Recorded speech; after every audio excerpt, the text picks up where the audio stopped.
মামুন আজকে জেল থেকে বের হওয়ার পর দুধ দিয়ে গোসল করে পাপ মুক্ত হয়েছে। এখন আমি তার ইন্টারভিউ নিয়েছিলাম একটু আগে, সে বলেছে যে এই ধরনের ভুল কাজ আর কখনো করবো না। তো সেই বিষয়ে আপনি কি বলবেন? আহ, আমি আপনার ইন্টারভিউটা তো দেখিনি, ওটা দেখলে হয়তো বলতে পারতাম, বাট আমি যেটা দেখেছি যে ওর আম্মু ওকে দুধ সোনার উপর পানি দিয়ে গোসল করিয়ে দিয়েছে। এটা তো খুবই ইমোশনাল একটা ব্যাপার, আর আমার কাছে খুব ভালো লেগেছে ব্যাপারটা।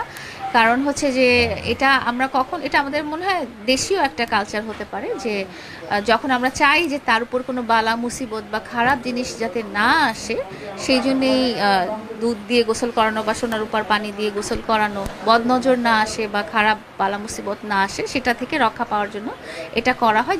যেটা করা হয়েছে আমার কাছে খুব ভালো লেগেছে জিনিসটা, মানে আমি খুব ভালো ফিল করেছি এই ব্যাপারটাতে।